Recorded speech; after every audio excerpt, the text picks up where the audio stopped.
creature. Frank has built and lost his creature. Darkness has conquered Brad and Janet. The servant's gone to a distant planet. Whoa.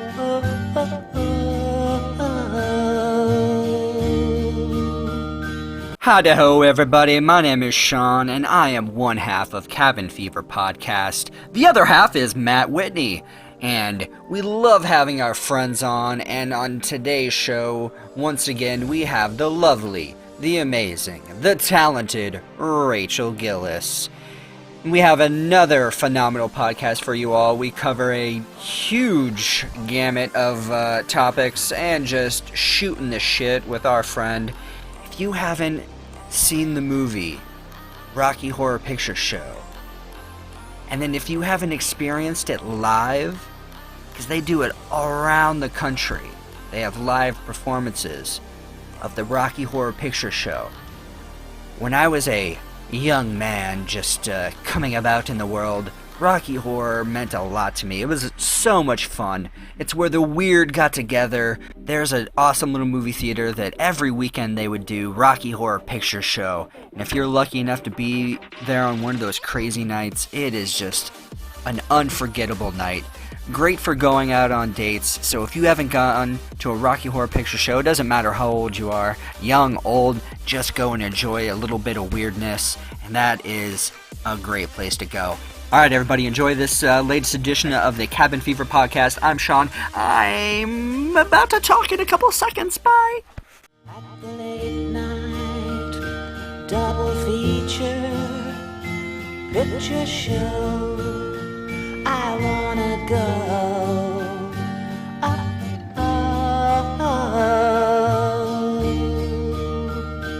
To the late night double feature picture show.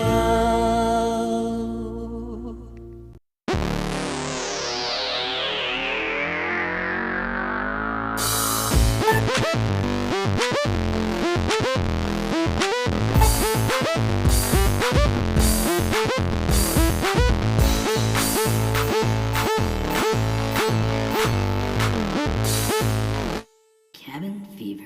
Cabin fever. Doesn't make any sense to anybody else, but because I'll be like, oh, just lying around, like, and it's a joke that one of the hyenas say. That's all that I think about. Or like when somebody says, man, is he ugly? It's like the two hyenas are talking about Mufasa. And then there's a part where Scar is, after Mufasa comes down and is like talking about Simba's birth. Like, why weren't you there? And Scar just goes like, oh, what? And he turns back and he's like, don't you turn your back on me. But, see? Like, so those are like 3 lines you'll say during the day? Yeah. Oh, okay. Pretty much. And do people know exactly what you're talking about? Now. Do they not know because they're too young, or they're too old, or they're just not... They're not as, hip as me. There you go. That makes sense. Yeah. Well, there were 2 hyenas, right? There was... 3. 3. Okay, so it was one. I know one was Whoopi Goldberg. Do you remember the other 2 who voiced? I don't know the voice actors behind them. Yeah. Nope. Memorable I don't crew, know some fun little crew they had. It doesn't matter to me. It was like Just the lines matter. Yeah. I was actually thinking about The Lion King yesterday because I was at Disneyland, and they were in California Adventure. You go into this room and it's like they show clips of movies on the walls, and then you can go in and like learn how to draw a character and stuff like that. Oh, cool. So it was really neat. And then they were showing a clip from The Lion King, and it occurred to me, I was like, I have not watched this movie in probably like more than 10 years or something like that. But when it came out, I saw it in the theater, and then we obviously owned it, and we would watch it all the time. It was such a good movie. Yeah, I had the soundtrack. Me too. I also had a bedspread and a little Mufasa doll. No, I'm sorry, Simba and Nala dolls with Simba's mom, which was Nairobi, something like that. was the mom's name. And I had all those stuffed animals, and we play, and there would be, they would all just, that was my life. As a 6-year-old. Do you have a Lion King tattoo? I will. It's occurred to me to get Hakuna Matata. I will have my Hakuna Matata bag that I carry around religiously. It's what I used to take to, I shove everything in there it's my work bag. So I take to work. And then, I think I want a Hakuna Matata bag or, one of the, Pumbaa, like a Pumbaa tattoo. My girlfriend has 2 Lion King tattoos. Oh, she's so cool. She's got Hakuna Matata on her foot, and then the little Simba's painting on the rock on her foot. nice. Also. It's actually a tree. Oh, shit, you're right. I was like... He lives! He's alive! I just remember the... Yeah.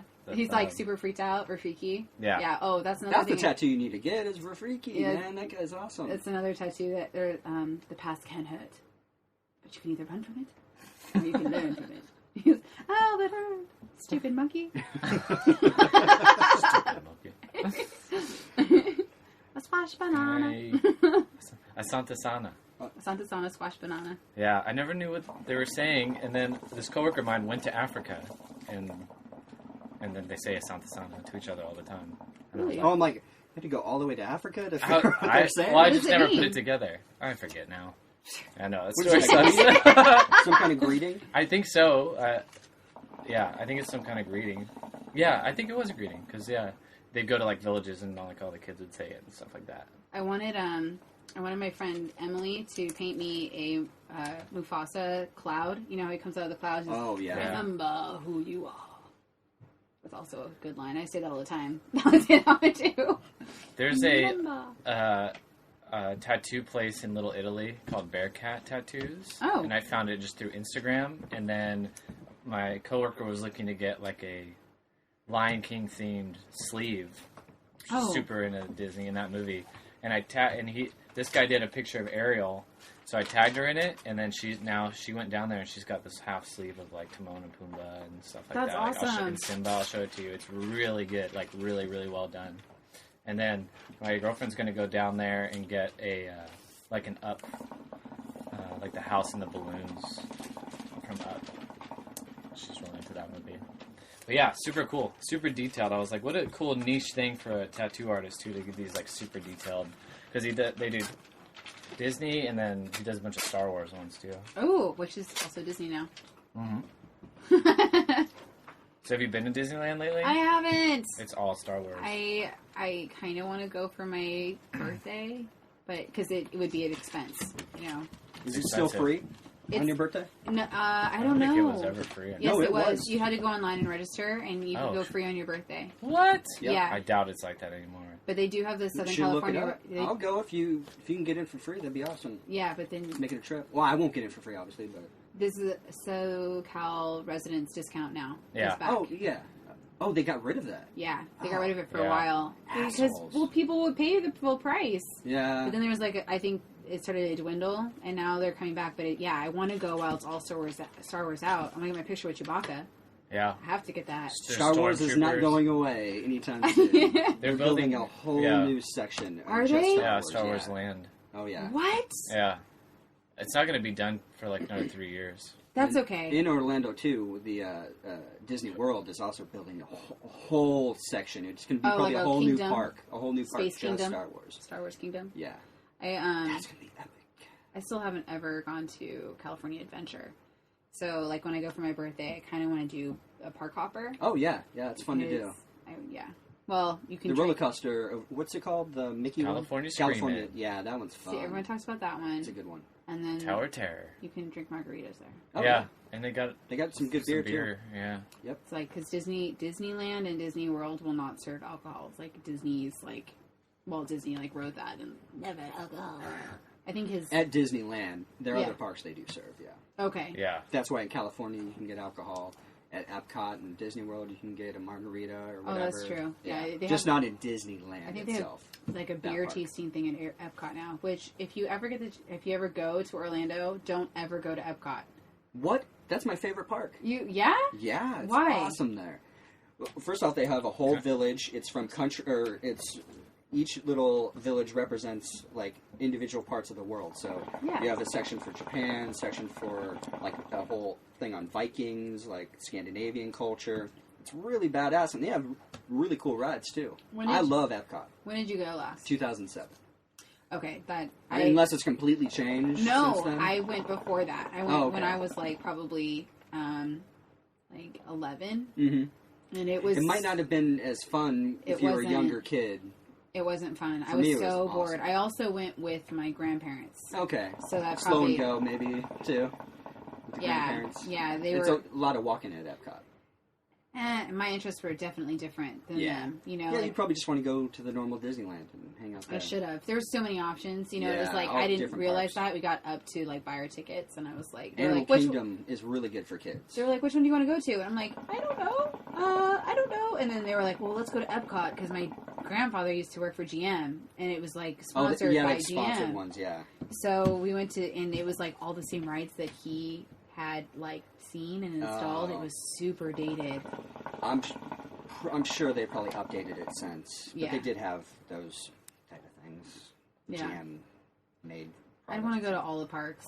I don't want to spend like a week there, except I have to spend a week in Florida, which is kind of not what I want to do. When we went with my ex-girlfriend, her grandparents, they just rented a house for a week, which is awesome.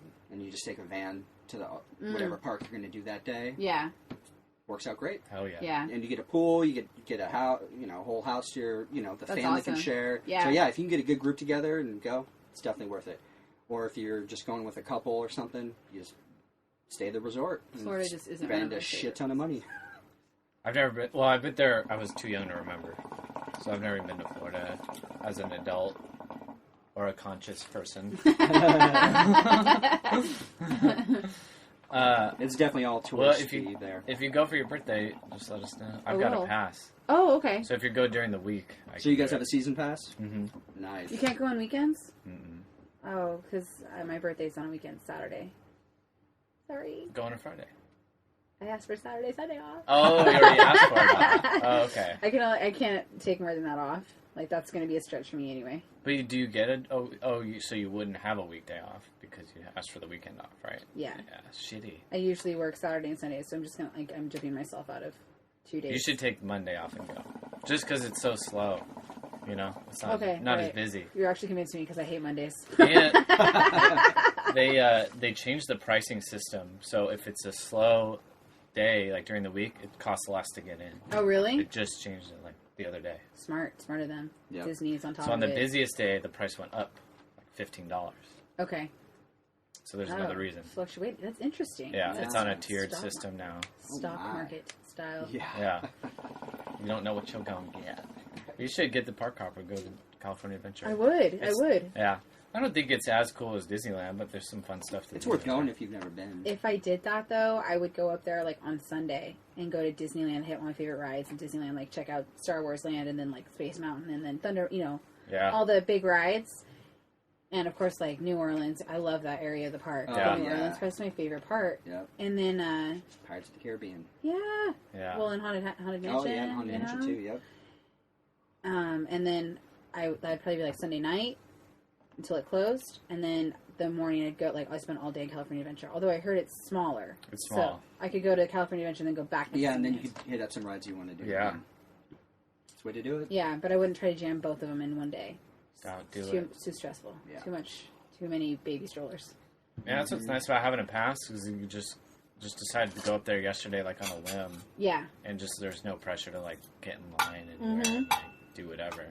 A lot of my friends have passes, but it's another thing that's like just an expense I can't afford. Yeah. It's And pricey. not only that, I don't have enough. Like, if I'm going to go up to LA, honestly, or I guess that's not quite LA, that's Anaheim. But Yeah. if I'm going to go up there, there's other places I want to go. Like, I really want to go to the Getty. I haven't been to the Getty yet. I want to go to the LA Museum of Modern Art. I haven't been there. There's a lot of places I want to go in LA that aren't Disneyland. Yeah, I did, in October, went to the Griffith Park Observatory. Oh, bye. That's embarrassing. Edit. Yeah, edit. Edit at 11:30. That's But yeah, the Griffith Park Observatory. I've never been there before. I don't know what that. It's an observatory that's way up high on a mountainside, and it's been featured in a lot of movies, so that's why I thought it was cool. It was in Yes Man. You ever see that movie? Yeah. When he goes to meet Zooey Deschanel and they go on the run and take pictures. Oh, yeah. That's where he meets her. Okay. It's all the climactic scene in that movie Bowfinger. You ever see that movie? I haven't with seen Steve Bowfinger. Martin? That's a really old reference. I know it. I know when it came out, and I was way too young to see it. My parents were really uncomfortable with me even watching the previews for it. Oh, okay, yeah, that's an old movie now, but it's been in a bunch of movies. It's like a really historic part of LA. Okay. It just overlooks LA, and there's a canyon right there called Runyon Canyon, which is like really popular, but it's cool. You go inside, and it's like a planetarium and stuff, and it's just really old. It's neat. Awesome. So I just did that recently. Somewhat recently. But yeah, there's so much stuff to do in LA. Even when we left, I was like, we should come back up here and do some more stuff. Yeah. Yeah, I really want to hit up the comedy store that's up there. That was like a big one. Oh, you drive by it, the actual, like, the comedy store being the performance center? It's it's really well known. It's a comedy club called the Comedy Store. Yeah. A lot of famous comedians go there and have been there, and it's world famous. Yeah. It's like a go-to spot. And I really want to go there and just check it out.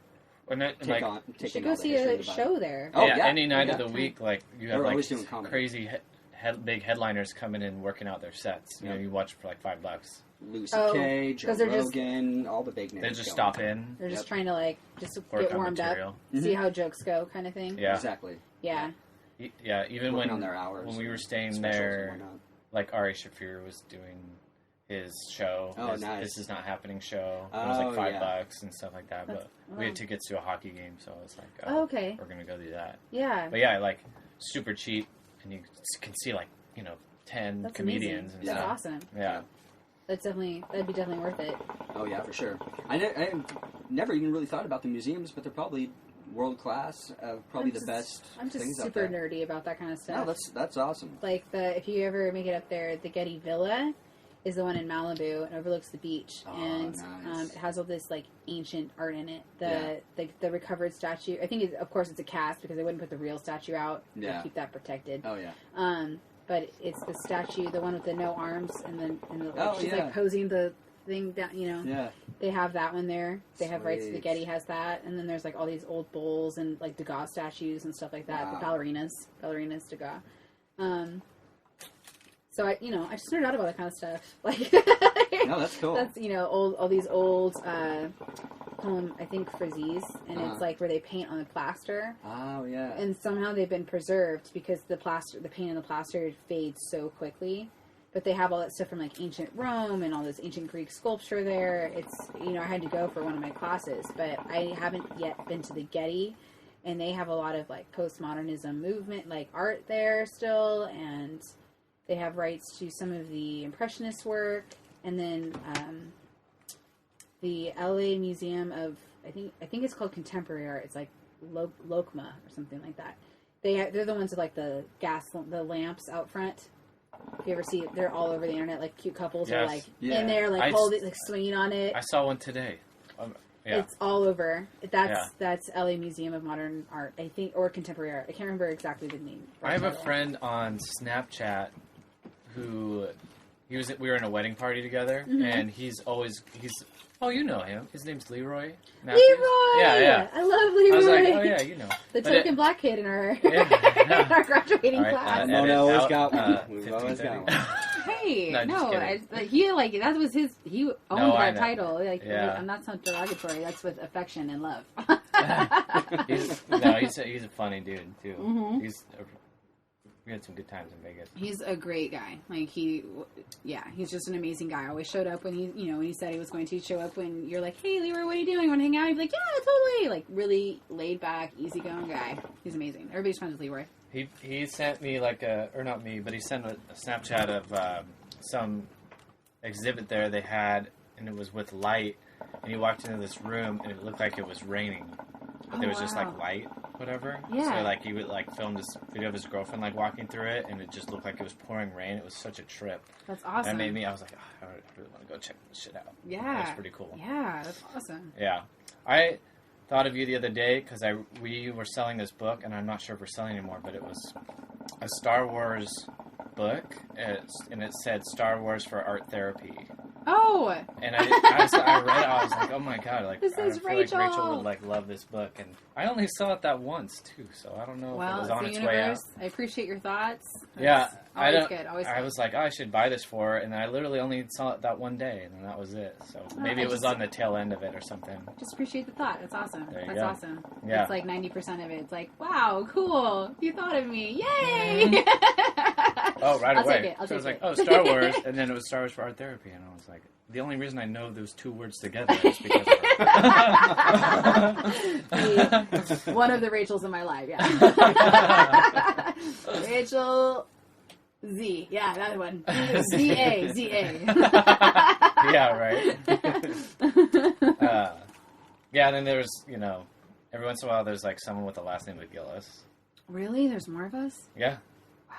They're out there. Mm-hmm. Walking And around. they're probably so impressed that you know how to say their name. They're like, Gillis? You know How do people mistake your name? Giles, Gills, Oh, all the time. Giles. I get Giles every once in a while, which Ryan Giles. immediately makes me think of Buffy. Buffy. The Vampire Vampire Slayer? Slayer. Oh. Makes me think of Brian Giles from the Padres. Remember Oh, him? yeah. Brian Giles. He's great. Yeah. It's one L for Giles, by the way. Yeah. One L. Yeah. And an E. Yeah, I was going to say, like, that's completely different. Giles. Giles. G-I, and yours is Gillis. Yes. What is Gillis? What's the... Scottish. Scottish. Okay, that's what I thought. Scottish. We actually have like a little podium on a hill somewhere in Scotland. You can go there and like sign the book as a Gillis. Cool. There's many of us. Yeah. I'm just surprised whenever I run into him, like, Gillis, wow, we're related? Yeah. No, we're not. No. Distant ancestor. Yeah. Yes. Speaking of that, this is really random side subject, but my girlfriend was on Facebook the other day talking about her friend whose last name was Dennis, and then she got married to a guy who had the same last name, so she didn't have to change her name. And then I was like, oh, well, did you do extensive research, to like make sure Yeah. you're related? And like, she's like, oh yeah, we all said that, when she got married and stuff. And then she's like, well, would you marry like someone with the last name of Whitney? And I was like, I don't know, because it's not like that common of a name. Yeah. I mean, We're without assuming- doing like a lot of, like, okay, where do we cross paths down the line? Do you have any family here, or here? Right. We're solid. All you got to do, 23andme.com. Don't do it. Do some DNA and you'll figure it out. Don't do it. I've already done it. You did? Yep. Why? Well, the I government, I'm assuming the government will know everything about me now, so. Yeah, they have your DNA genetic code markers. Yep. I Is it a kind of already government- assumed that they already had all that shit. Well, I guess, yeah. Now it's a little bit I've been more- arrested, so. Now it's a little bit more fill in the blanks, I guess, for them. I And helped I've them been in the out. hospital. But I was curious, So. so I'm like, I'm going to try this out. I guess that's really... But it will solve. It will let you know if you guys are related. It'll let you know first cousin, second cousin, all the way down to third, fourth.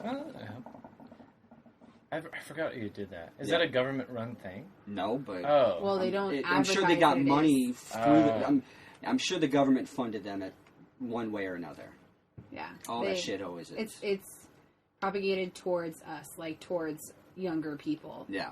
Like the demographic of probably like 40 to 25-ish is like probably the demographic they're aiming towards, because you're starting to get married, you're looking for people, or you're like getting married again or whatever. And where do I come from? Who am I related to? Maybe I have relatives here or there or whatever. Yep. It's in the ads are really generated for us. And Oh yeah. What kind of things do they tell you? Oh, it'll tell you your kind of what you're susceptible medically, maybe things you should look out for. It'll let you know genetically where you came from on your mother's side and your father's side. How much Neanderthal is like in your DNA. I think about like 2 or 3%. That's awesome. Yeah. And Okay, it's pretty cool. Yeah, and it'll break down regionally, kind of where your DNA kind of came from. Ireland, baby. And We're Celtic cousins. yeah, we're all in that region. Is pretty much where all my DNA comes from. But it's really fascinating, and I'll have to bring up the website sometime and just kind of go over it, and it's really neat. I think. Oh, it's so you cool. can like log back in and see. Oh like, yeah, what your results anytime I is? want. Yeah, and you could touch base with people. Like they'll try to like touch base with you and like, oh hey, we share similar genetic marker. Weird. You know, that type of thing. Yeah. It's like a hardcore ancestry.com. Yeah, Yeah, but it's free. It's fascinating. No, you got to pay to do it. Oh, you do? How much? When I did it, they were doing a special, so I think it was like $60, but now it's like $100. I think. Oh, okay. Yeah. Because I they thought it was free. they analyze your DNA. Yeah, what you do, they'll send you a little package, then you do a saliva test, and you send it back to them. Sorry, I'm trying to pick up my book. You send it back to them, and then they analyze it. It takes them like a week or two, and then you have this whole online profile that is all set up for you. You can just go through it, and it's pretty cool. That's awesome. Yeah. I did last year. I submitted my saliva to be the match for the bone marrow Really? transplant. What were the results of it? Anything It doesn't give you any. No. They call you if you are a match If for you're a someone match, that yeah. needs bone marrow, and then Wow. they fly you out to the hospital, and then you. So you would be you willing would to? donate. Yeah, I had to watch a bunch of videos and then submit and say. It's I pretty would do it. painful, isn't it? It's like a Yeah, they horror said it's pretty deal. involved, Yeah.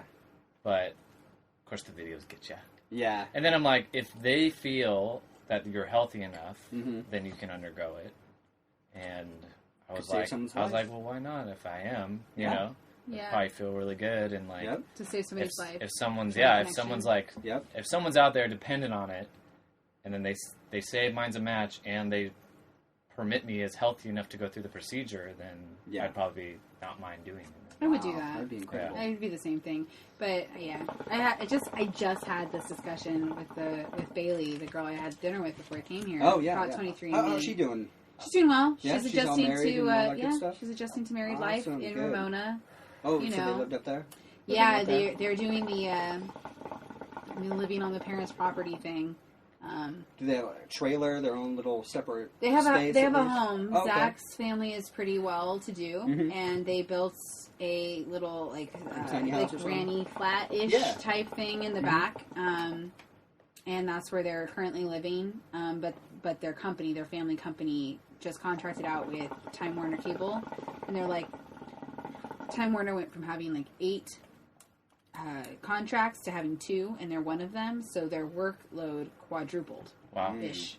So Zach is very busy, and Bailey's working, and they don't see each other a lot, and Oh, There's a- really? Okay. yeah, I was like, yeah. who's this random person? There's a lot of other things going on there. Like, it's their first year of marriage. You know, I don't want to talk too much about her personal life. yeah, You we know what don't I mean? know all But that, yeah. she's doing really well. But you know, it's a learning curve.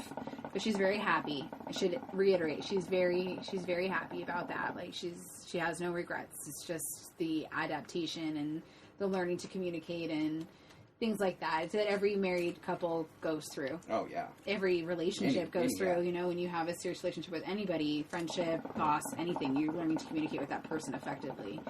And so that's what they're going through. They definitely did the old school way, which I'm totally about. They didn't live together before they were married, which I am pro, just because I had such a bad experience. But I also just think it kind of keeps the marriage fresh. Like, if you're going to live together without getting married, that's fine. But for some people, and that's very new agey and accepted, but it's not for me. So it's not for her either.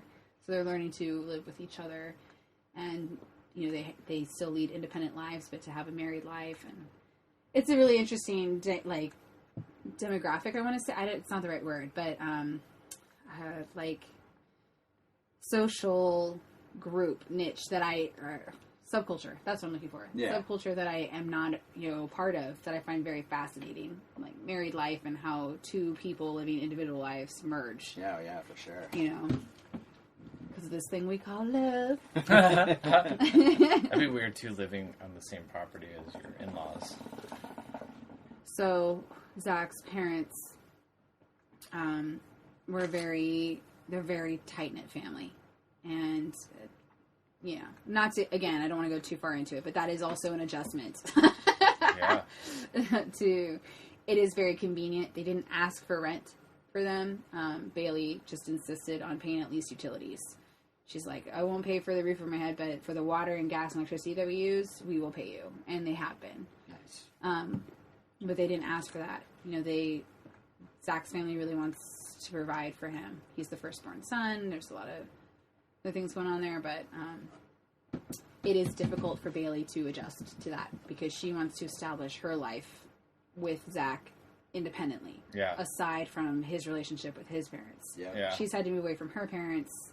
She's like, it's time for you to move away from Right. yours. Yeah. Yeah. More Totally get that. specifically, his mother, but Yeah. so her mom takes care of a lot for her kids. Well, I sidetracked you.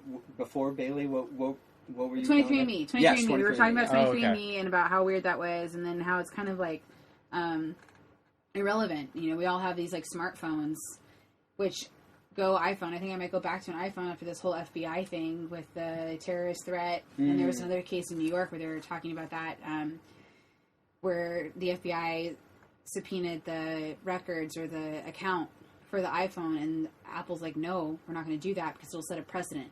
And we're not going to alter our software for you to have access to it, which I'm like, that's phenomenal. I thought that wasn't an issue. Like, they had software. And maybe this is just, you know, the conspiracy theory in me is like, maybe this is just a way for the government to be like, yeah, we're not actually in your private conversation. We can't access that shit. Oh, no, you know, like, and it's like, oh, look what we can't do to make everybody feel safer, or more safe. I don't know how that goes, but I guess Samsung's can be that herd wall too, but I don't know how to do that to my phone. Right. Yeah. I found out that like Android operating systems, it's a lot more customizable. Like, you can download and alter the software on an Android so much easier than on an iPhone. So the iPhone's great for like the average phone user. Like, if you just have a certain amount of apps that you use and you don't really need a lot of customization, like for your job or whatever, it's really convenient. Also great for camera. It's like the best phone camera on the market. Oh yeah, for sure. But Android is awesome if you have your own software that you need to carry around with you for any reason. Yeah. Which I don't. Yeah. That's when I tried the iPhone. I only lasted a few weeks because I needed it as like a miniature hard drive to like download zip files and send them away and all this stuff. And I was like, I realized really quickly I couldn't do that. Anything iPhone. But yeah, it's pretty much fully customizable, you know. And like, the Android is, yeah. Yeah. And like even recently on like I don't know if this is under that umbrella, but like I was using a Dell laptop and there was a password on it that I couldn't get through, wasn't mine. Yeah. And then all it took was a few Google searches to like work my way around the password and then just set a new password and get into it and have complete access. And then I'm like, well, that was super easy. You know what I mean? And I'm like at a 0 level hacker, you know? So I'm like, so if anyone wants to get into my phone, I'm sure they could, you know, like. But there's software, if you really had very high level, you know, there's software you can download onto an Android operating system or, you know, a non-Apple operating system, which I'm sure there's like a generic one, that you could easily, like, you could find that information. If you had an Onion router, you could probably Google how to, like, look up how to get around government hacks if you had to. You know what I mean? Like, yeah. Because the government finds those hackers and then they hire them because they want, you know, they want to make their system as bulletproof as possible. But I think that's easier on an Android to customize your software on any system. The Apple has their software and they have patented, and it's like impossible to modify unless you're really great at code or whatever. The whole point I was going with that was that 23andMe like freaked both Bailey and I out. Like sending your DNA into a lab, it's not like they're throwing away those results. They're they're publishing them and they're keeping the samples and they're tagging that with your name to this and hey, here's all your information. And now the government and anybody who has access to that information has that information. Oh yeah. And then we were talking about how like it's kind of irrelevant with smartphones and technology everywhere. You know, there's just they can track you if you have your Wi-Fi receptor on. They can ding where you are easy. They can pinpoint where you are. They on certain apps that you have, like Facebook. Pretty much every app, like it'll show you like need to access your GPS, need to access your phone, need to access your microphone. You're like, why the fuck do you need to access any of this? But but they can turn on your microphone and listen to your conversation if they had a cause to. Yeah. You know, like there's certain things that you can say that they flag, NSA said, you know, they flag, and it's like, okay, now you're on this, and if you say it enough times, and you talk about it enough, and you talk about it enough in like sequential events, then they're like, oh, we really are going to watch this person, and then 3 degrees from that person. So, like, I'm talking to you, so I was targeted, then they're going to talk to, and it might be more now or less, I'm not sure. Yeah. But they'll talk to you guys and then someone that you're connected to. And then that's how they track it. So that's 3 degrees from me. So they can't, like, so it'd be like me, you, and then maybe your mom. Yeah. You know, but they couldn't track anybody your mom's related to, and they couldn't track anybody that you're related to. Yeah. Or they could track someone you're related to, but like they could track Kylan and then someone Kylan's related to. Like that would be 3 degrees. Man, that's crazy. Isn't that nuts? And they have That is legal crazy. precedent to do that. Yeah. So, because we allowed our president to Yeah, do they- that. So crazy.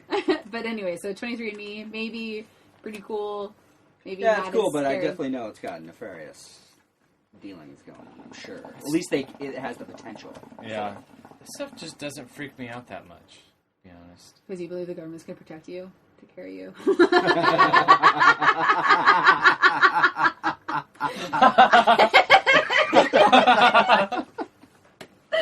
Yes? They're No. not? They don't want to do that? Not really. No, I don't. I don't think they are. I don't know.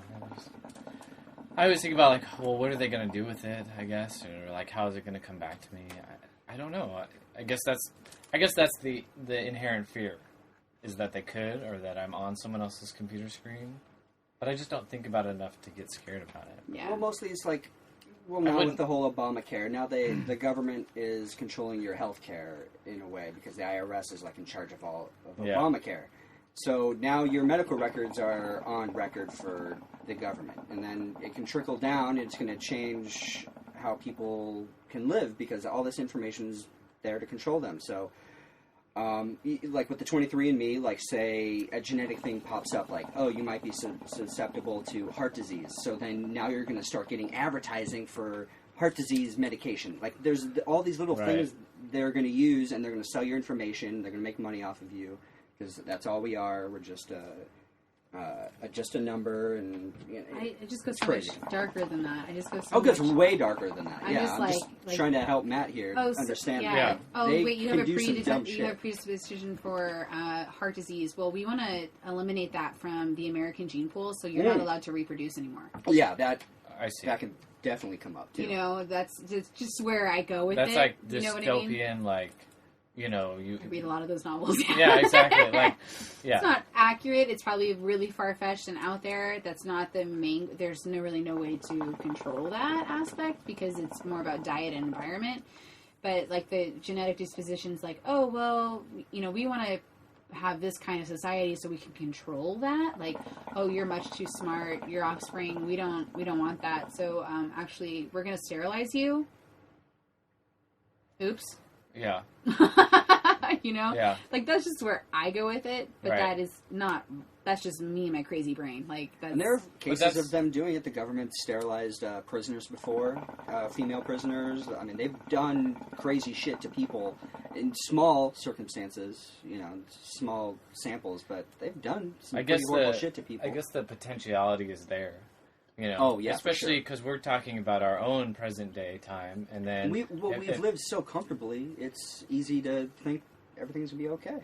No, I'm just saying though, like, if you fast forward maybe like 50 to 100 years, if like society goes through like a great change or like a revolution or a catastrophe or something like that, where there is that more like feeling of control, like an Orwell kind of like society happening, then yes, that's when all that stuff can come into play in like a huge way, because like everyone is mapped out and you have like a barcode, and then boom, there's your entire like, it says something a lot about like your free will and things like that, when all of a sudden you are being like mapped out as a number and all that stuff, and maybe we have enough cognitive dissonance right now where we don't see ourselves that way, but we can easily see ourselves that way because of like so much changes that are going on.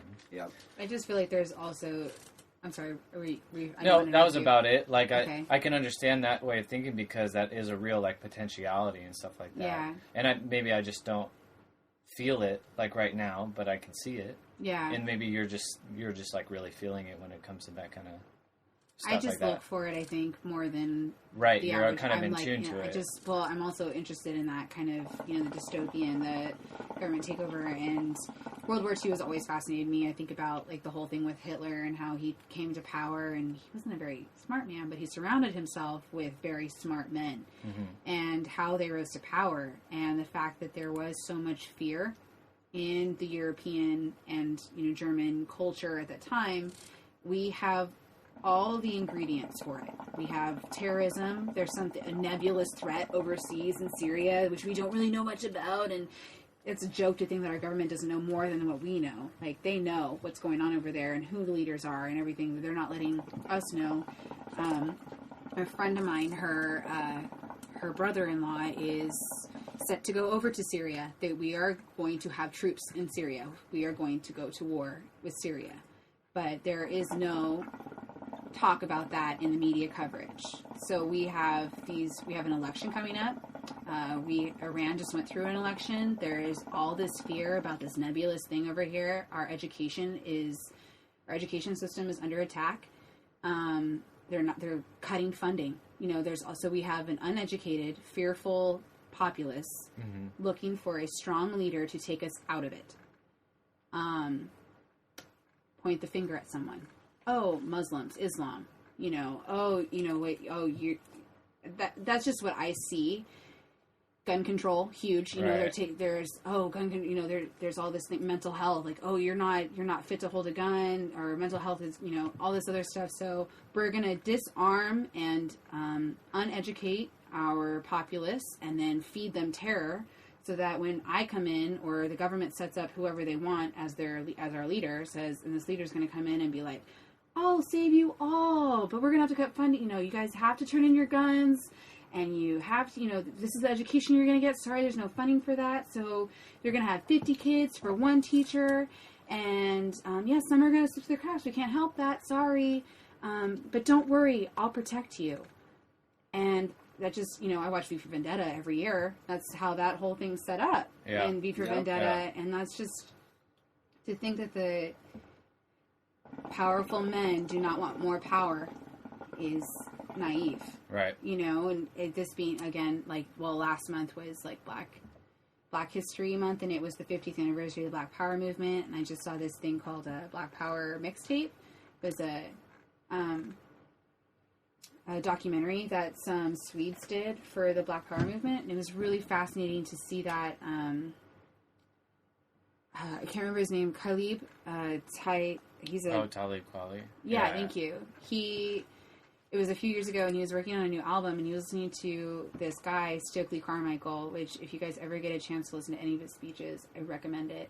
He's an amazing speaker, very charismatic, and very well-spoken and educated, and he was pro-Black Power movement, and he was saying so much about how Martin Luther King's passive boycott movements were not working, and that Black people needed to stand up for their rights and stand up for themselves. Meaning, yes, if you're exposed to violence, you're going to commit violent acts to protect yourself. And that he was like, this is what we're doing, this is what we have to do to survive, for our culture to thrive, for us as humans to survive. And Talib, I can't remember. I can't even say that. I don't want to butcher it. Yeah, sorry, I'm messing it up. He's a rapper. He was listening to Stokely Carmichael to get inspiration, for his album. The FBI showed up at the airport he was loading on, because they had tracked the fact that he was listening to these things on YouTube or iTunes or whatever, that he was downloading them and listening to them, and they stopped him because he was listening to them because he was such a revolutionary thinker, Stokely Carmichael. Wow.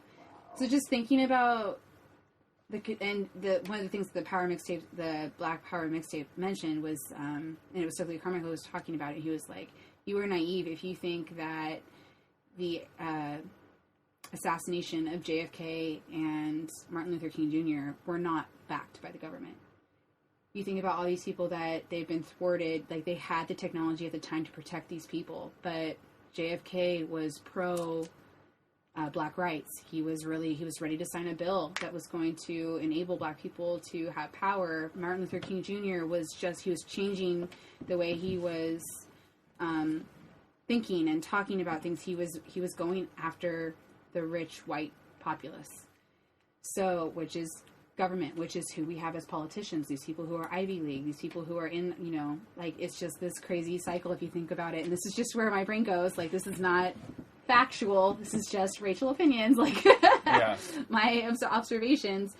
But to think that those things didn't happen, they were just chance, that all these things happened within, what, like 2 years of each other. And the year that there was like three very powerful speakers who were assassinated within 3 years of each other, or even months. I could be totally inaccurate on those dates, but they were very close together.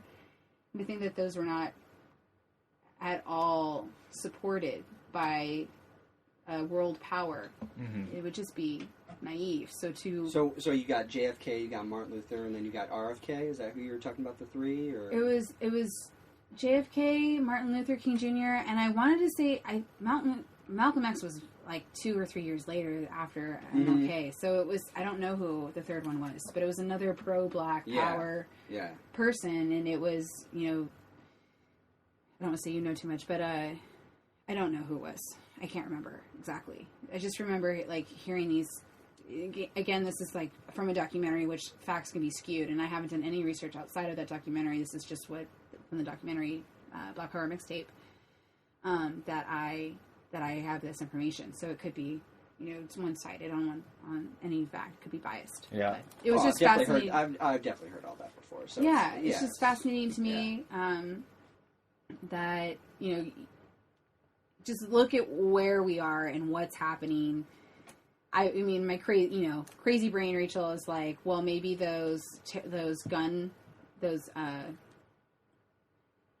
shooting sprees that happened in the United States, maybe they were given guns, and maybe they were like, you know, ex-military. You know, this is just crazy ramblings, but the fact that I'm falling in love with her. But it's just one of those things.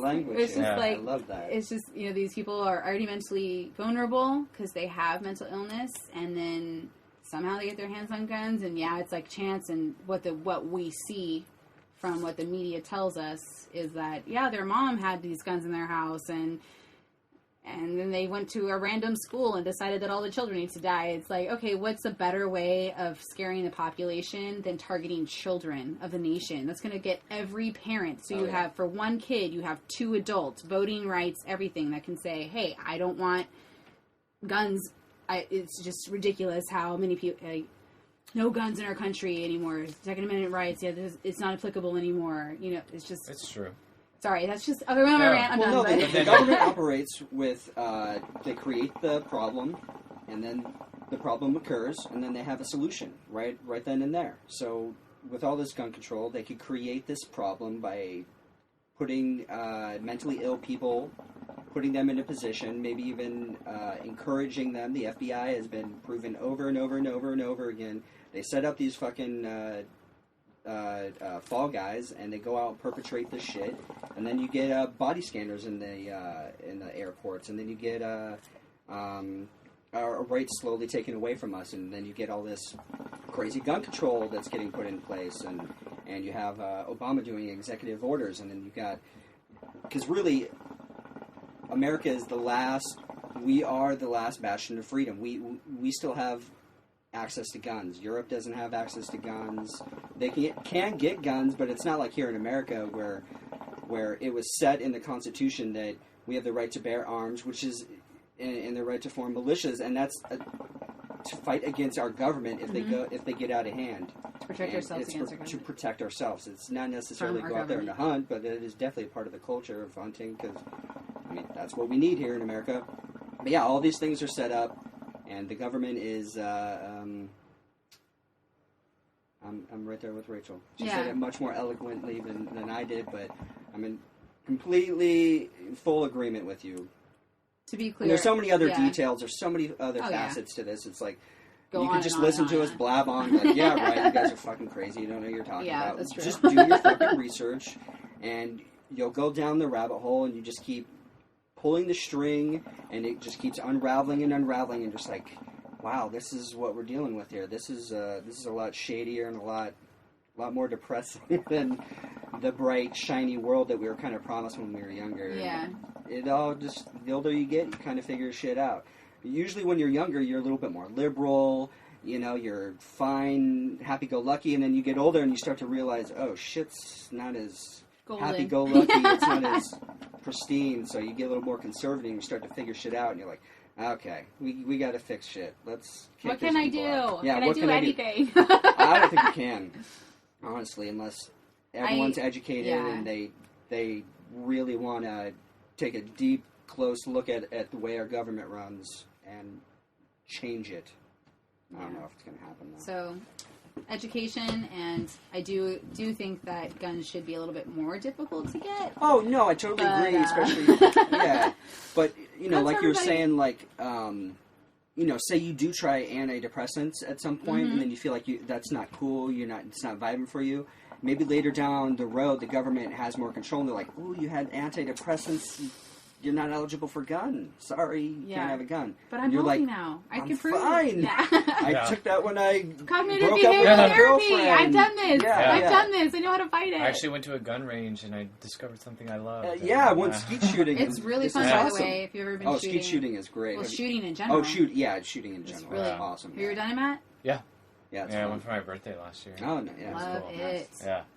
Yeah. Just a quick point on that. I think interesting conversation I've had with like a few, and I say adults like I'm not one, but like I guess people with kids is like a real fear of going to the movies. Mm. It's like a really weird thing to have a conversation where we were just talking about movies, and I was like, oh yeah, I just saw this in the theater, and I've had like just maybe 2 people, but it was enough to like make me think about it more. But they're like, you know, I just like don't like going to the movies anymore, and I was like, oh yeah, it's so expensive. They're like, well, no, it's like the shooting in the movie theater. And, like, I don't feel safe. And then, like, this other person said, it was like, oh, yeah, like, I'm going to take, like, a gun class. Kind of related it back to that. And it's just a weird thing to me because it's like, of course your fear is valid. And if that's what you don't want to do to feel safe, then yeah. But at the same time, I'm like,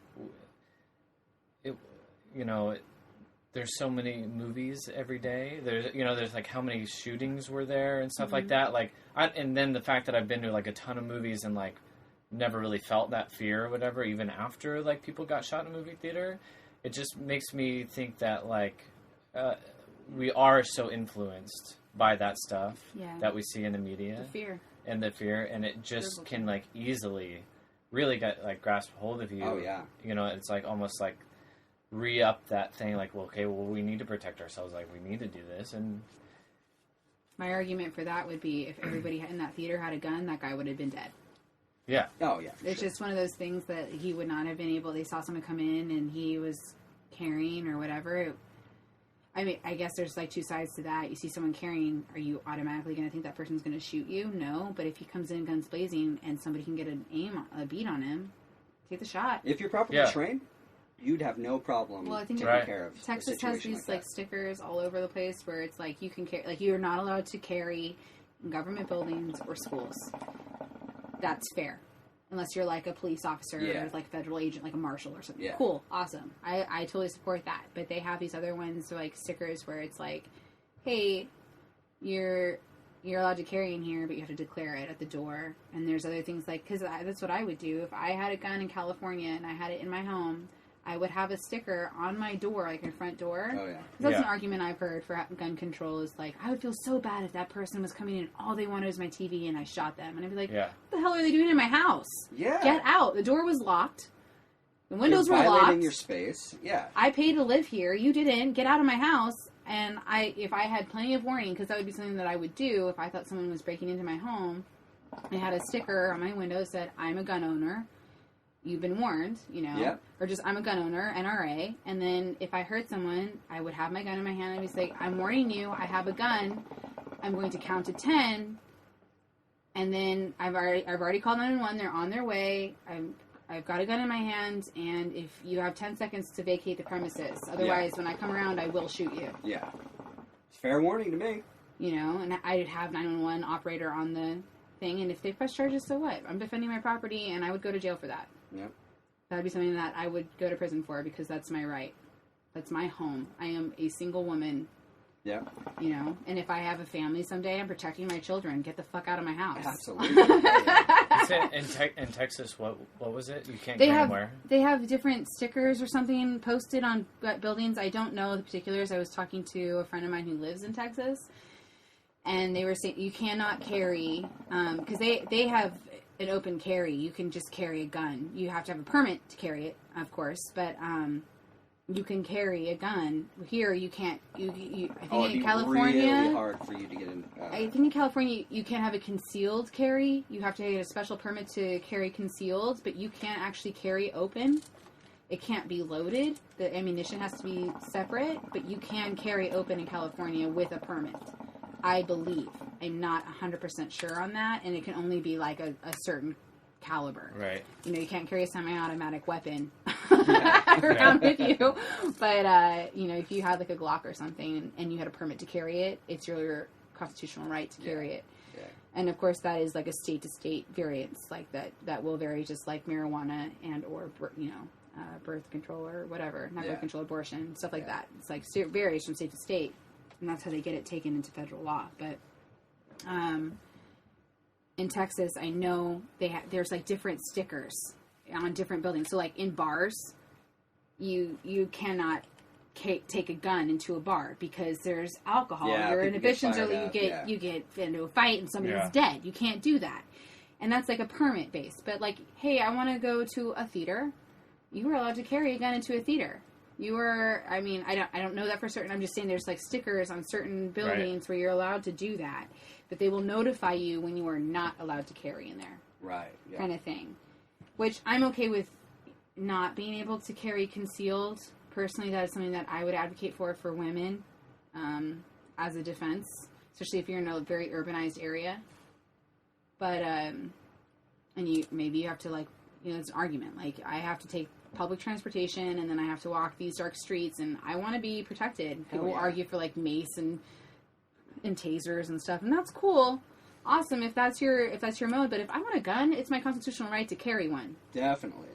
So I'll do what I can, but especially as a woman, you should whatever you need. Carry a sword if you need as to. a vulnerable person, because anybody, male, child, you know, so young, true, yeah, like women, it's just there's that whole we have a rape culture in America, so it's I don't like think there's really a rape culture. shut your mouth. I don't think there really is. There's not rapes going on all over the place. Not that you People hear about. do get raped. I You don't think do know so? that. I don't know if it's as much as they're building it up as. I think it is a culture.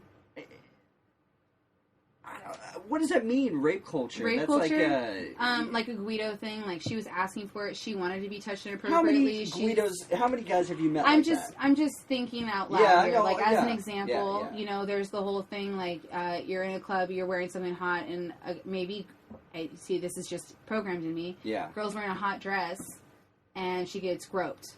Her ass gets touched or her boob gets touched, and she's asking for that because she's wearing a tight dress. You think that's okay? Because No, not at all. But my first initial action, my reaction as a 26-year-old woman would be like, yeah, she's kind of asking for it. She's asking for the attention. That's not But not to be appropriate. touched and groped, you know. Maybe But to be she's viewed asking for at the as a attention. sexual object, yeah. That's rape culture. Why can't she just wear that and not be a sex object? Why can't she go out there and that makes her feel good as a woman to do that without being viewed as a sexual object? She just wants to feel feminine. Doesn't mean she wants to be a whole to be used. Yeah, I get So that. she has to go out in I a get burqa in order to not be a sex object? A chick can look hot in sweatpants and in a ratty out old T-shirt. It doesn't matter to me. But a guy looking at a female who's in a short ass dress, I don't think he's like, I'm gonna go rape that chick. And It's not like she rape deserves and it. power. It's just like the idea that is an okay reaction to that. About like, it's Yeah, not I like get I that, want I to get rape that. I want to control that. It's not that. It's more the rape culture. I just don't think it's the correct name for what you're talking about. I get what you're saying though. I know that's out there. Yeah. Yeah. Well, there's a strong vibe for that, and especially for control of women. There's also that aspect, like you shouldn't wear that, especially amongst women. To be fair, it's not all from men. It's a lot from Well, I totally think women people should too. wear whatever they want and not have to worry Not about be worried about it. Yeah. But there is a culture for that where if somebody is wearing like short shorts and a midriff shirt or something like that, male or woman, female, that if they get harassed, that is acceptable behavior because that person was asking for it. Right. So and then it's just, where do you draw the line for harassment? It's like, okay, they got groped. Okay, that got out of control. Now they're being like really violated, their personal space, or that's rape culture. Another one, that's just the subculture. Rape has a very like sexual connotation, but it's just a powerful overtaking of any other person, really. Okay. That's kind of how I identify it as. Like, they say cultures were raped. Right. It's not a sexual thing. It's Okay. so rape culture is just, it's perpetuated by both women. And there's a BuzzFeed video, actually, they did. It was 90 things that women will hear in their lifetime. And it's something like, oh, you game? Guys must really like that about you. It's just objectifying women without even realizing they're being objectified. Oh, right. And I mean, you said it yourself without even thinking about it. It's like, oh, they want to be sex subject. Like sex I didn't object. say that. Those weren't my words. Sex Not, object. okay, paraphrased. They want to look good. They want to be appealing to the opposite sex, Maybe correct? they just feel good without being I appealing. guess. Yeah, I guess. Why can't they do that? Okay, so if I'm a dude and I'm all jacked up with my muscles and everything, and I wear a tighter shirt, I'm going. For me, I would be going out to get attention. That would be like, look at my muscles. You wouldn't do Check that me out. at home alone. Like, if you just wanted to feel good about yourself, you put on a tight shirt and make your muscles look really big. Oh, maybe. Who knows? It depends on your demeanor, If See, you're that's what I'm saying. full of So, yourself. like, Let him develop some muscles, and we'll see. Yeah. Or that muscle. No, just be sitting here like, this shirt's not What do you tight mean? enough. What do This you is not mean? tight enough. To say that there isn't a rape culture, I disagree. Just wouldn't call it a rape culture. Okay, all right. We can agree to disagree. Matt, you want to jump in? He's like, What nope. do you mean? No, I think, no. it seems like it's more of like a...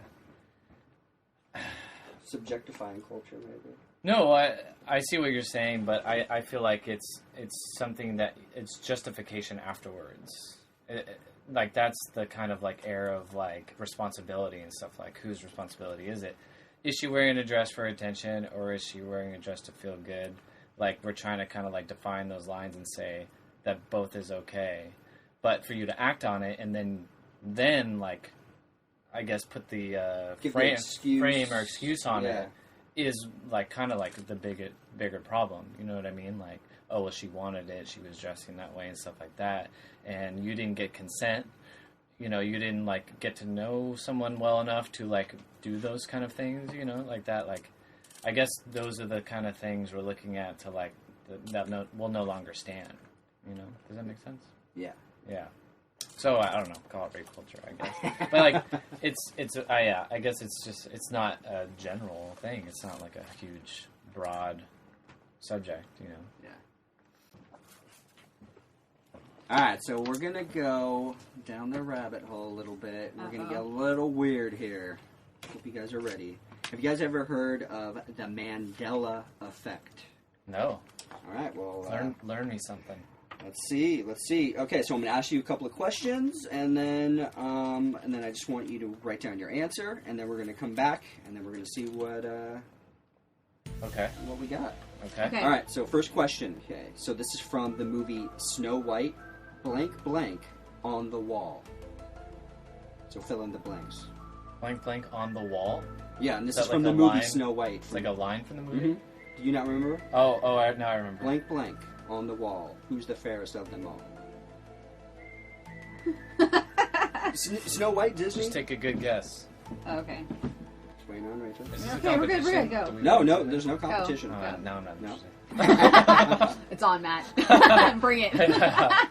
All right, so question numero dos. Famous TV show starring Sarah Jessica Parker. Write down the title of that show. Okay. Right. All right, question number 3. There was a children's book back in the 90s about a very famous, well, not really famous, but a family of bears. Name that book. In the 90s? 80s, 90s, somewhere around there. Oh, shoot. I don't remember the name. There's a family that like stole picnic baskets No. in Yosemite. Stop it. Stop it. Right? Boo boo. Okay, I think Spelling count? yeah. Does it count? It might. Shit. We'll see. Damn. I'm out. All right. Number 4. What's the beginning of Mr. Rogers' theme song? It's a beautiful day in blank neighborhood. It's a beautiful day in blank neighborhood.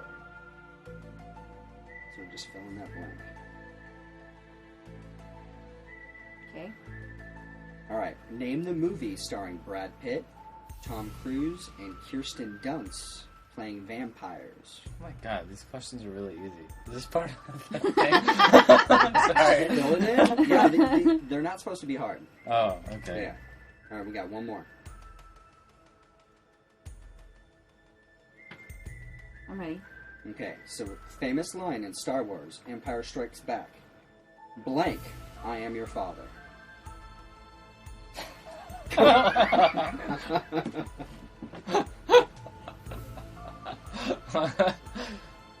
You'll see. All right. You'll I see. trust you. I trust you.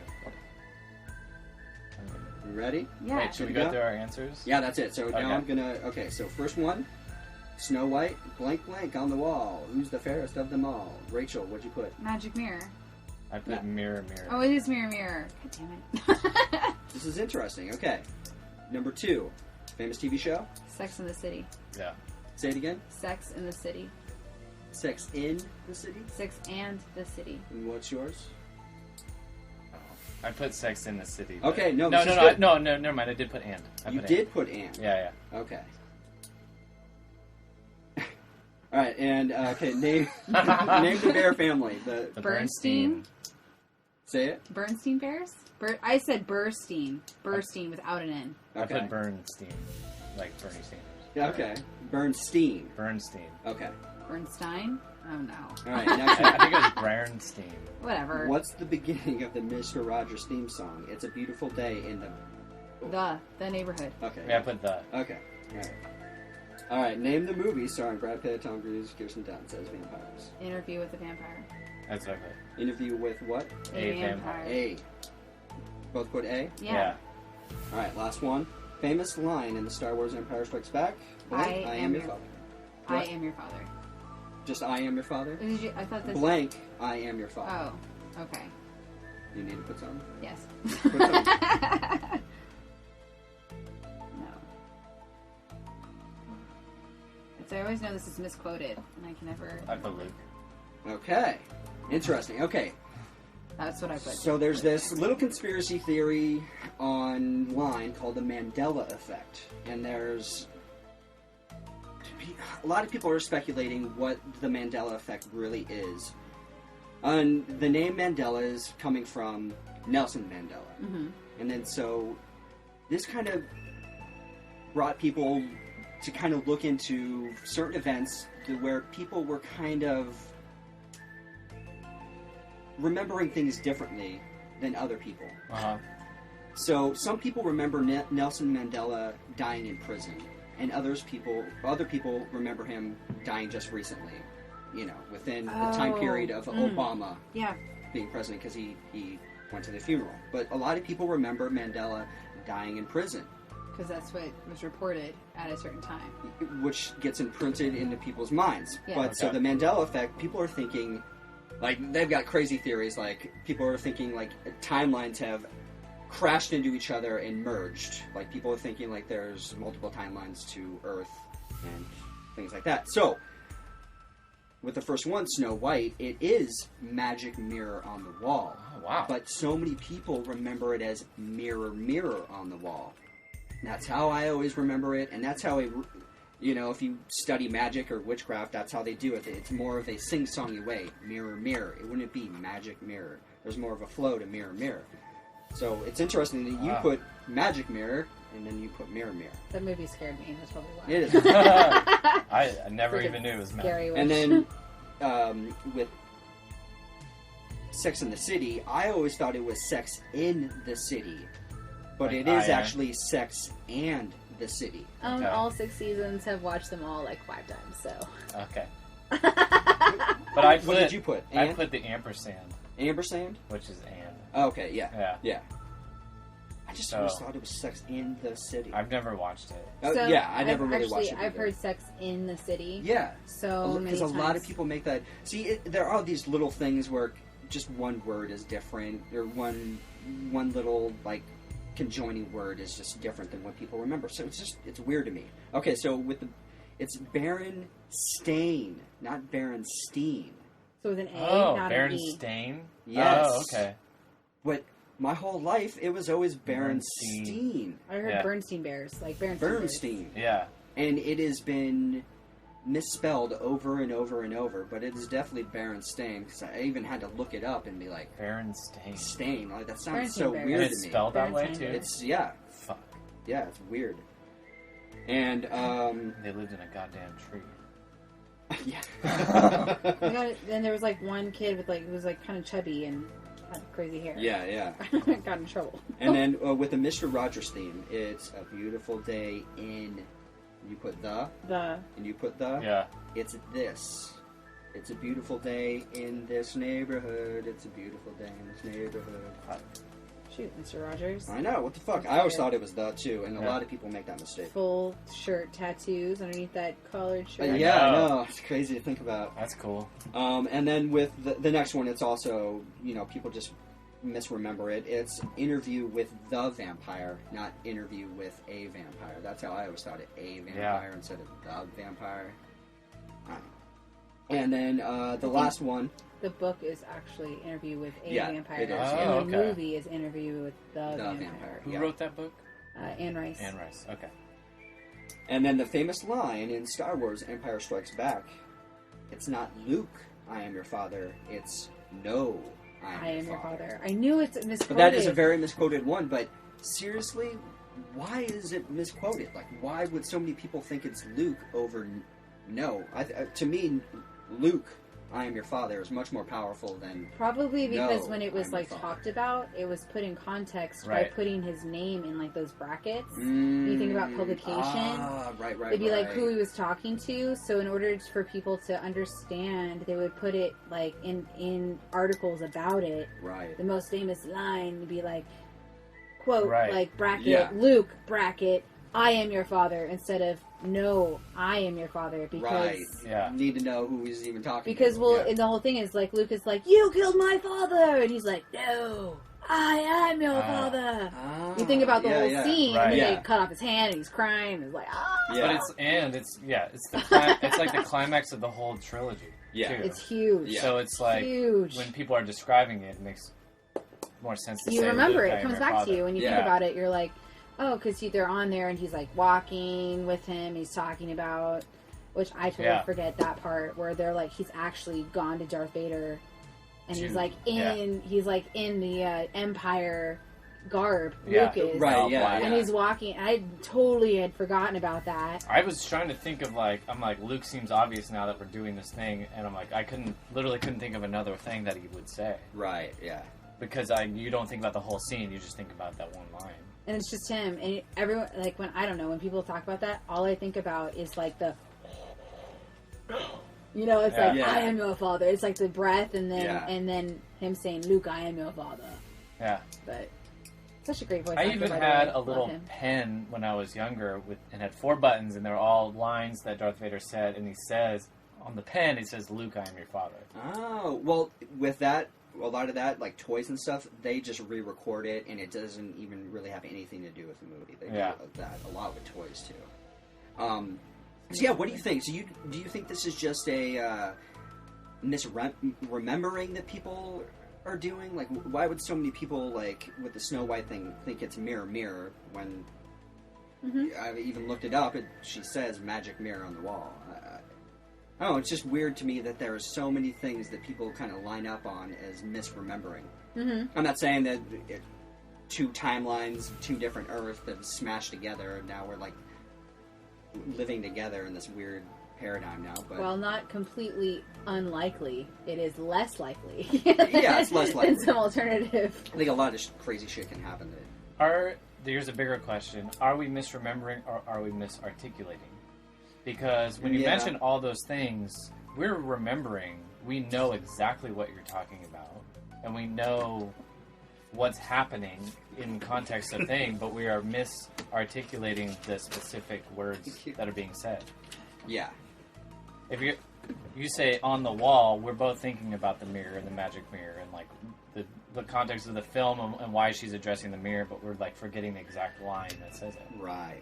And then how much does that really affect anything else? We all knew about the Bernstein Bears. We all know about the interview with the vampire. You know what I mean? Like, So maybe the experiment wasn't as well done, but the whole idea behind the Nelson Mandela. the Mandela effect. Yeah. I think the Mandela effect is more poignant, I guess, because this is more popular culture, and that is an Yeah. actual like leader of a nation who has like this kind of grandiose story. Yeah. It would be more like if all of a sudden you found out that for some reason something came out that say, you know, there's all those Elvis fans are like, he never actually died that way, Right. like this isn't, or Well, but you some find out people that he still had, think Michael Jackson's still alive. So. yeah, and you find out that he is, and then it's misreported, you know, and I think what happened with the Nelson Mandela, because I remember reading something about that, and I think Yeah. it was on Reddit actually, about that, and it was about how it had been misreported. He had actually died in prison, and people that were close to him, advisors, his family, things like that, not his family so much, but people that were listening to him talk and had read his writings and things like that were very affected by him. When they found out he died, they had mourned him because it was thought that he was dead for something like 10 years before they were like, no, he's actually alive and he's been in prison all this time, you know. So I don't know the exact timeline, but it was a substantial amount of time between lapse between, hey, he died, and then no, he's actually just been kept in prison, and they didn't want people trying to rescue him and get him out of prison. Right. So it wasn't so much that a misremembrance, so much as their memories had been misguided, Right. They've been which deceived. they have proven is possible. That you can do. That's why eyewitness testimonies are no longer admitted. Like they can't convict on that. It can add to the evidence, and it has to be within a certain timeline because memories fade and they can be altered. So, you know, it's through suggestion. So there's things where, Nelson, like I saw Nelson Mandela. He's not dead. And be like, are you sure that's Nelson Mandela? Maybe it was just Nelson's brother. Right, you know, so and they keep suggesting every time it comes up, like, no, I know what I saw. He's like, sure you did. Yeah, he can It probably was. doubt. It probably was his brother. You know, you're being crazy. He's dead. You know, so implying building self-doubt, and then suggesting a more plausible memory is a way of manipulating memory. And they've proven in multiple studies, which I cannot cite. Other than the fact that I remember reading this in an abnormal psychology book in college, that was that's possible. So the Mandela effect, I think, goes more into that, like the whole more science fiction aspect of like, are we really remembering things the way they actually happened, or has so much of our history been manipulated through media and everything that we are just we're not remembering it the actual way. So what is reality? Dun dun dun. Yeah. Well, they do say like when you're recounting something, a memory, that you're just remembering the last time you remember that memory. Yeah. So it's like that's like Perception. a crazy game of weird telephone within your mind. It might get distorted down the road, and that's where things might go in a different direction. Your memory of the same situation might be completely different from my memory. It gets crazy. Yeah. Right. Memory is so weird. Right. The human brain. Weird. All that. And then you can Perception. and then you can talk about collective memory, Oh yeah. which could be like us in this room or us as like a bigger culture and whatnot. 9/11. Well, like say us now, we remember Bill Clinton differently than the generation next. and Right. the generation before us think of Bill Clinton in a different way. And I'm sure It's I all remember him matter of differently perception. than you guys we do. do. Oh yeah, Yeah, because Yeah. I watched him being sworn in, and I was in like first grade or kindergarten. So, So Right, yeah. I wasn't like playing with blocks, like Yeah. just because so like development happened so rapidly at that timeline. yeah. So when you guys were like 5 and 6, and I was like 2, Right. you know, like I'm not going to remember that. So yeah, you guys are in first grade. It's plausible that 2 years earlier, I'm playing with blocks because that's where my cognitive development is. Yeah. It's not to say that you guys are like so much older than me, because you're not really. Right. But Yeah. it's just like that understanding. Oh, yeah. It's like all I remember about Bill Clinton is I did not have sex with that woman. Yeah. Yeah. Yeah. I remember that. Which was like the latter part of his. Yeah. Wouldn't it be funny if administration. that's misquoted too? It's like completely Right. different. That It probably actually, is. I would believe it is because he says, and I probably have it wrong, but he says, I did not have sexual relations. with No, that that's woman, exactly what Lewinsky." that's what he said. Yeah. That's what he said. You're right. But I want to say one thing to the American people. I want you to listen to me. I'm going to say this again. I did not have sexual relations with that woman, Miss Lewinsky. I never told anybody to lie, not a single time, never. These allegations are false, and I need to go back to work for the American people.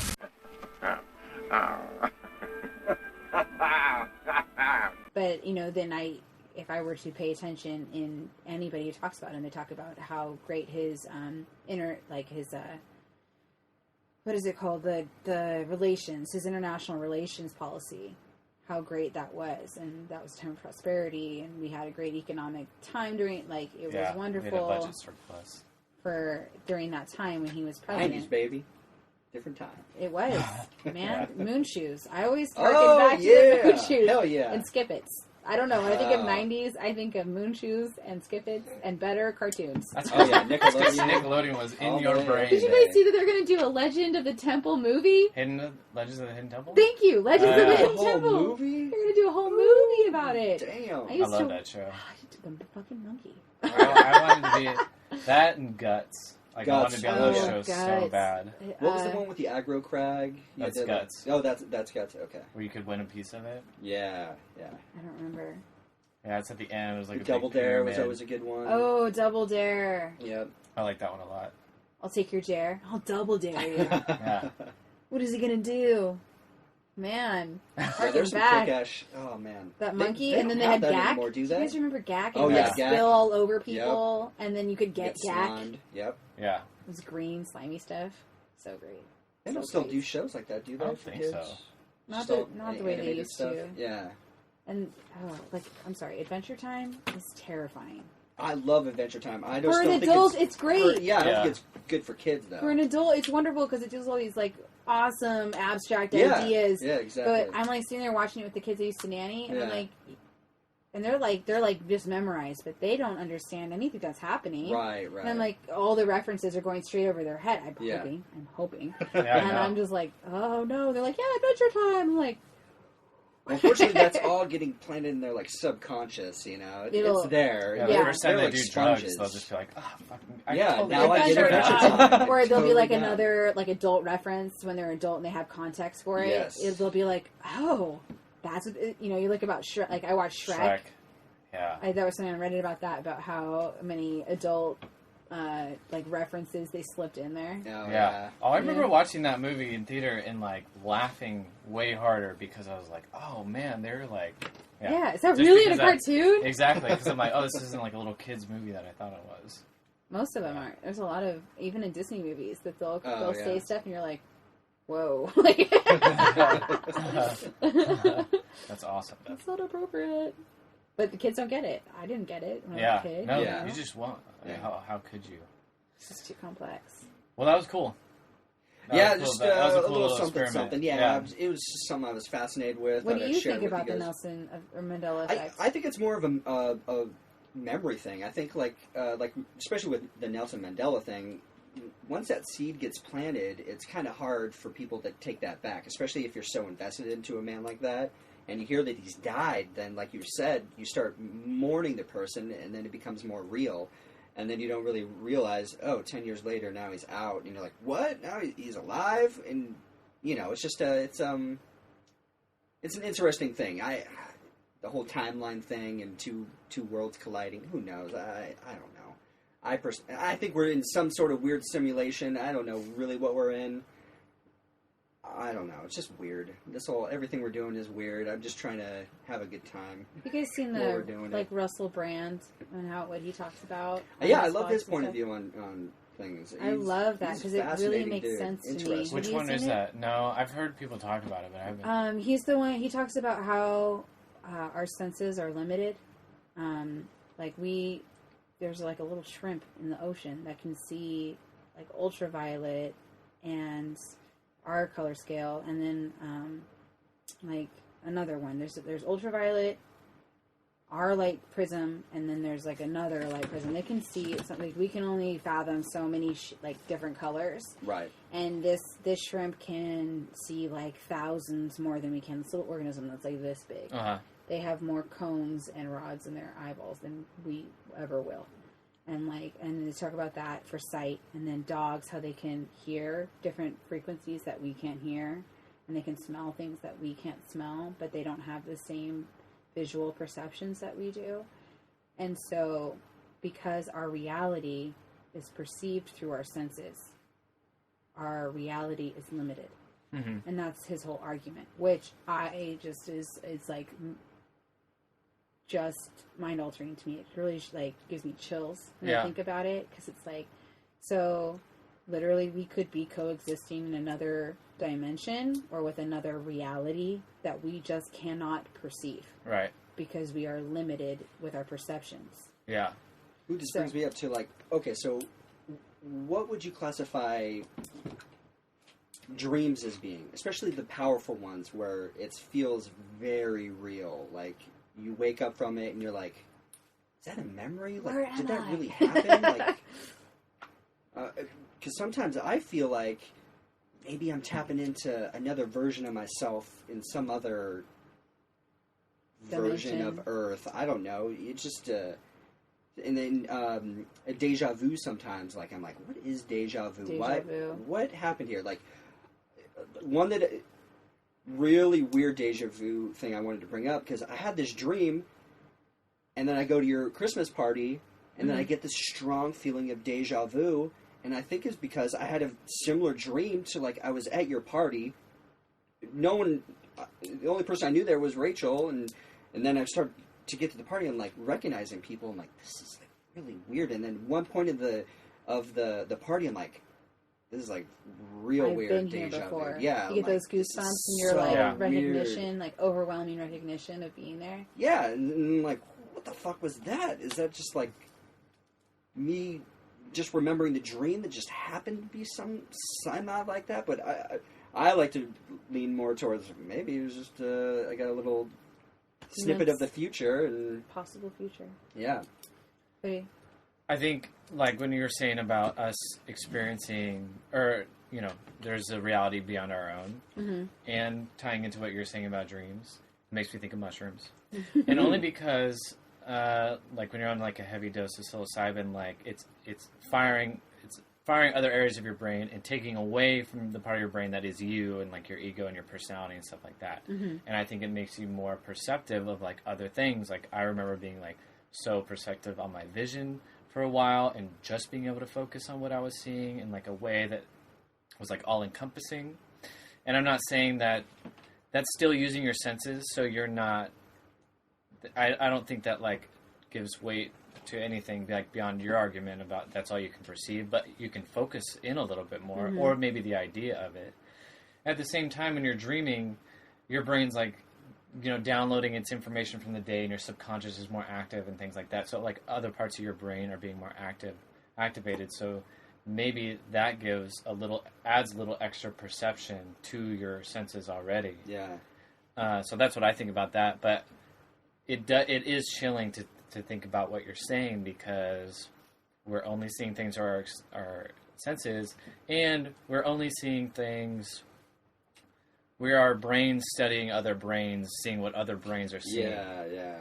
So anything beyond the human mind we can't fathom. Like, it's that Literally, uncharted, like, we cannot yeah. go there. yeah. And it could be, we're just making these observations about gravity, or just proving the idea of it, and now we're seeing it.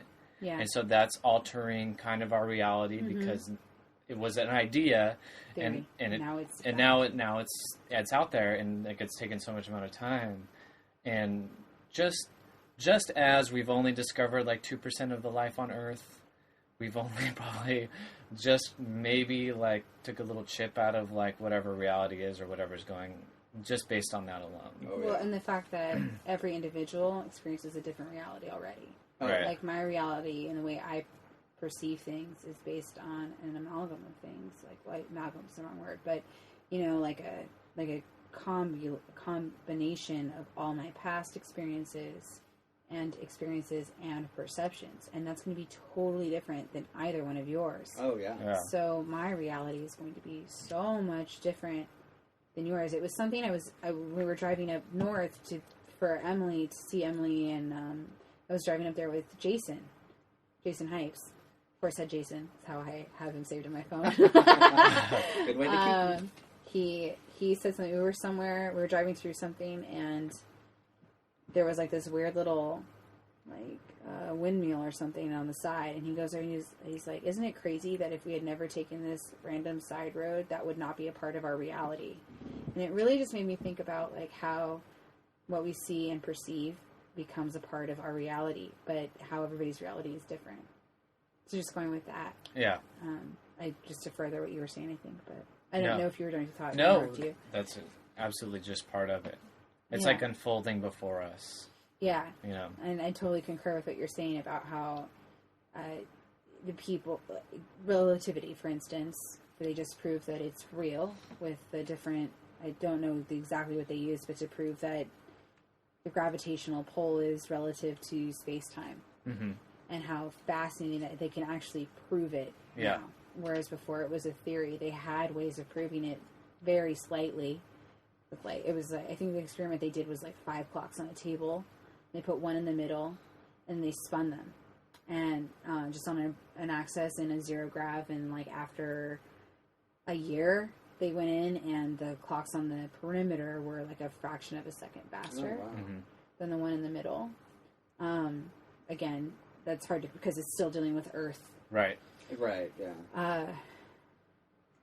But it's just really fat. Like, literally, there, I could be sitting next to another being right now, or a being concurrently sitting standing where I am on their planet, but we cannot perceive them, and they cannot perceive our buildings the way we can, because I can touch the wood and realize that this is wood. Yeah. I can see it and smell it, and I can hear like your, certain whines and stuff, but not everyone's gonna be able to hear that high pitched whine, so that's not part of the reality anymore. Not everyone's gonna be able to touch, that's fast, or they touch it and they perceive something different.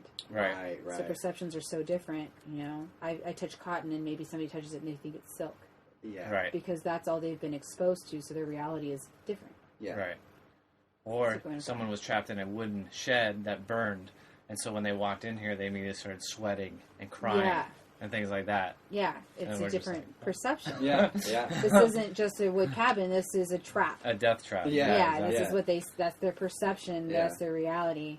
To go with your deja vu, because I've experienced such strong deja vus, there's the realistic, it's just your brain firing off, and the brain being as complex and strange as it is, it figures out possible futures for you. It puts together certain things where this could, you're thinking about somebody, like, or you, yourself, and other people, and your brain puts together this really crazy random thing where we're like, yeah, this could happen, this could happen, this could happen, this could happen, this could happen, this could happen, and that's an argument I've heard, but to me that's just way too many ifs and too many random acts to be happening, because I have definitely experienced that, where the light is exactly the same, the people are people that Smells, sounds. everything's happy, It's all clicking. something's like there, and you're like, I've been here before, and to have that strong sense of familiarity, I can't, that's way too many syllables for that.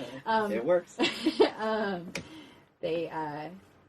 do think it's something else, and whether it's us tuning in because we're so relaxed And our brains at that point, or our minds are spiritual beings, because I do believe we're spiritual beings, just a little FYI there, that us being so in tune with that at that time, because we're so relaxed and allowing it, there's no inhibitions in that moment.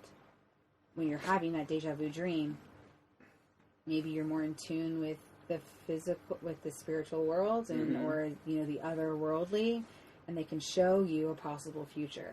Because I think we've all had dreams of a future where there's characters there that we know, or it's me in a place that's real and people I haven't met, and you're like, oh, okay, I could think about that.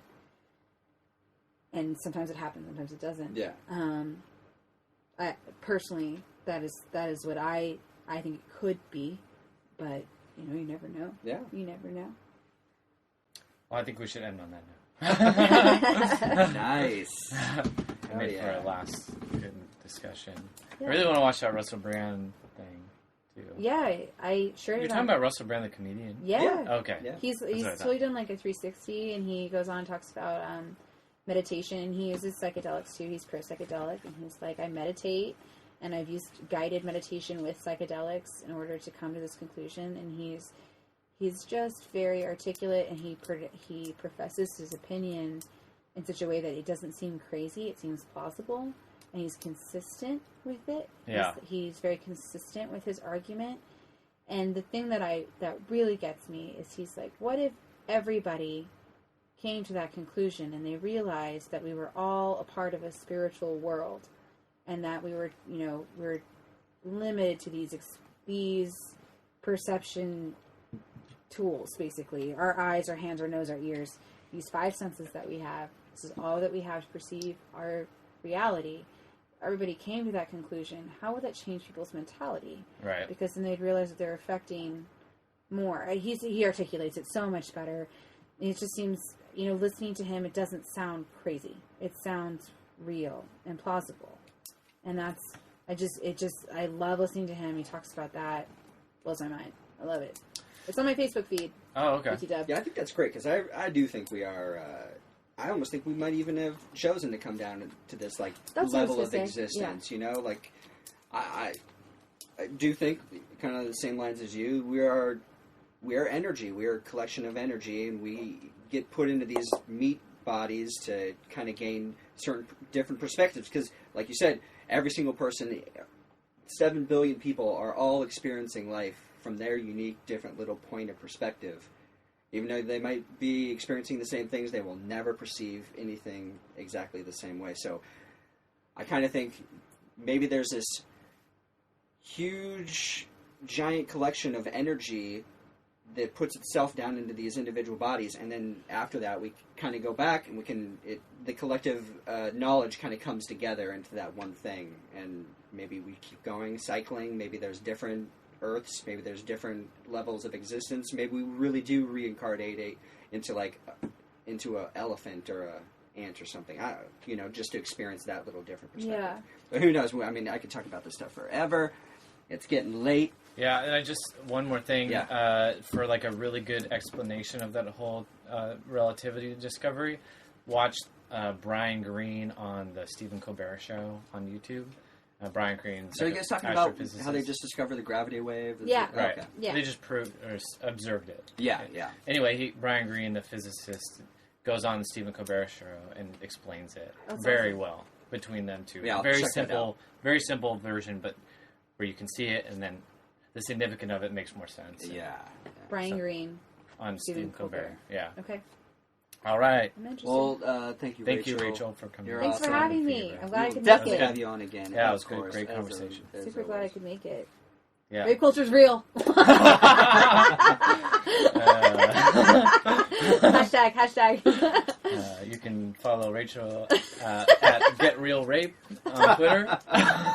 Rape is real. Get Real with Rape. No. Let's talk kidding. about it. But I'm on Twitter at PacMatt. And you can find me at Sean Evans Photo on Instagram and Twitter. That's SeanEvans PHOTO. Sean Evans Hoto. Rachel, do you have Hold on. anywhere? I have people that an listen to this to Instagram. find I have you? an Instagram account. It's just RCaylin, RCaylyn. Signing out. Bye. Remember that whole episode where we tried to guess what Rachel's middle name was? Oh, yeah. Night is cold, but your heart's colder. I will wait for you. The glitch in your eyes pulled me under, but I will wait for you.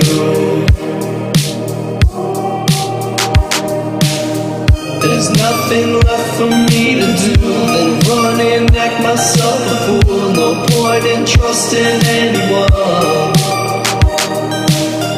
Your eyes of diamonds keep me up with the thought that it could be this rough. No point in trusting anyone.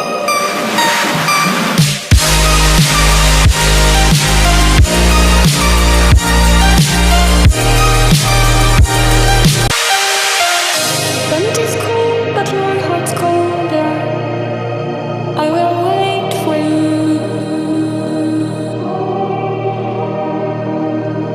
The bitch in your eyes pulled me under, but I will wait for you. There's nothing left for me to do than run and act myself a fool. No point in trusting anyone. Your eyes of diamonds keep me up with the thought that it could be this rough. No point in trusting anyone.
I did not have sexual relations with that woman.